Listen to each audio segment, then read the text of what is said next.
Good morning guys. So, magluluto tayo ng pakbet. So, meron ako nabili dito ampalaya.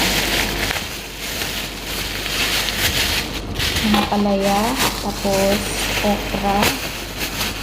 Ayan. Tapos meron akong talong.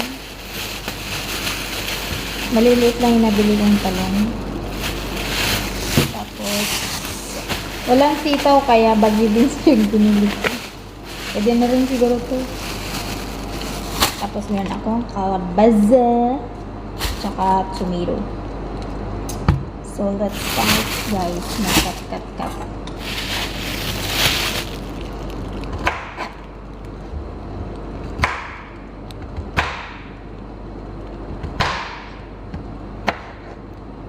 So kung sa Pilipinas ay sa amin kasi ganito yung hiwa nila. Ewan ko lang sa iba. Pero strike kung ganito ang hiwa niya. Yung parang 4 lang siya guys.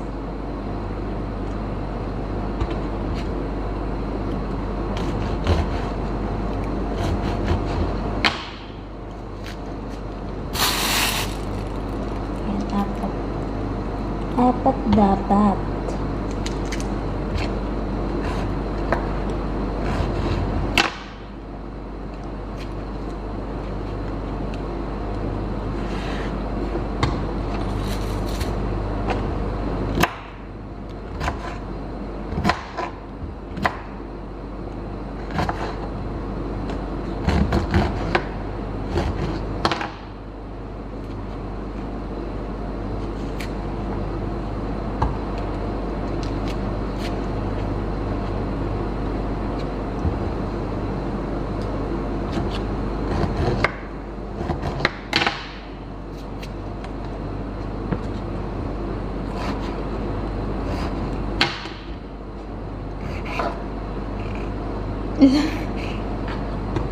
Sira naman siya.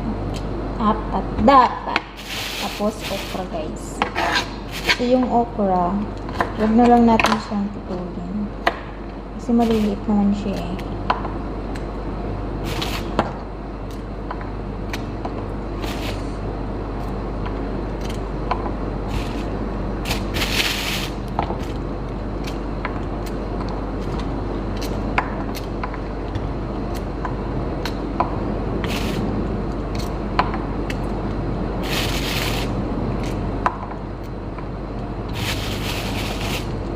Alam niyo ba guys yung okra sa amin? Nilalagay dito. And then, ganyan, right? Tapos yung ating kalabasa. Nabili ko lang siya ng 1 dirham. 150 dirham. Oh, may buto siya. So, baka pwede natin itanim yung buto niya. Maliliit yung buto naman.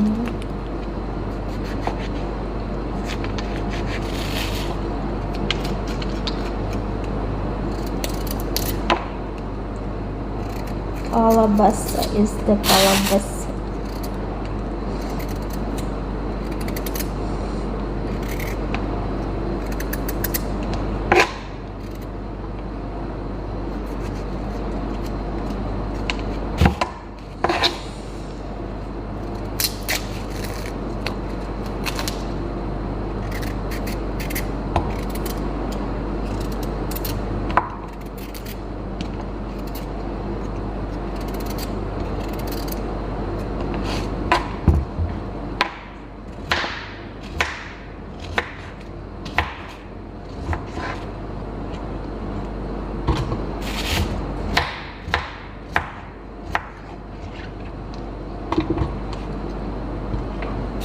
Yung ating sitaw na bagyo beans.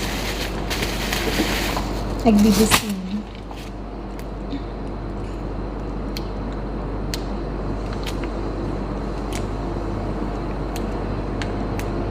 Ganito yung pakbet. Kung walang sitaw, di bagyo beans.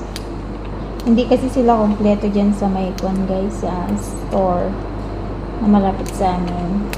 Bihira ka lang makakita ng ganito. Gaya ng ampalaya, okra, ganyan.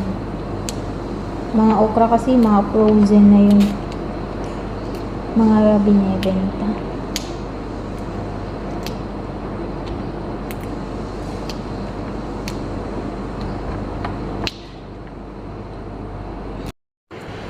Magluto tayo ng pakbet guys. Lagay ko na yung bawang.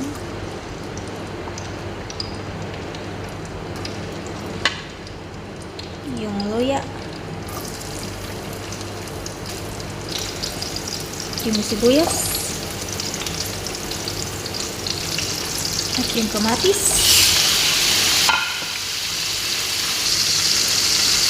At isabay ko na ang gulay.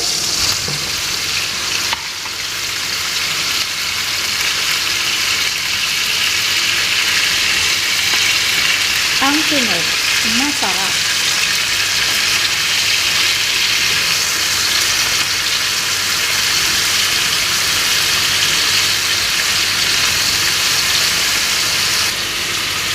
Lagyan ko ng bagi.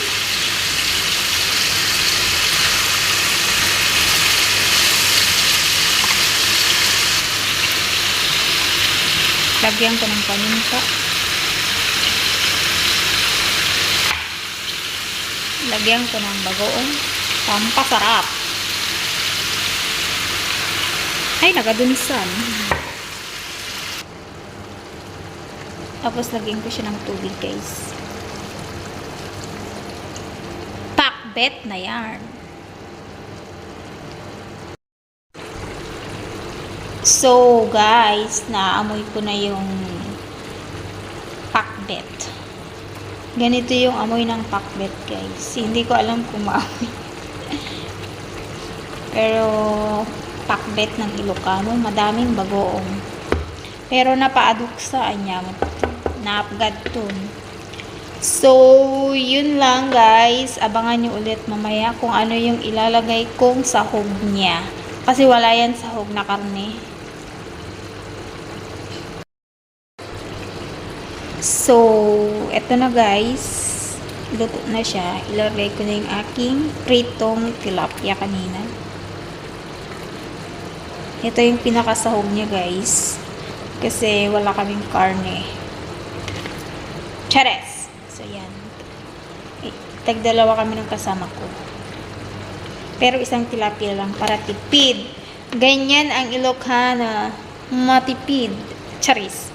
Pero masarap magluto. Chares! So, yun lang guys. Thank you for watching.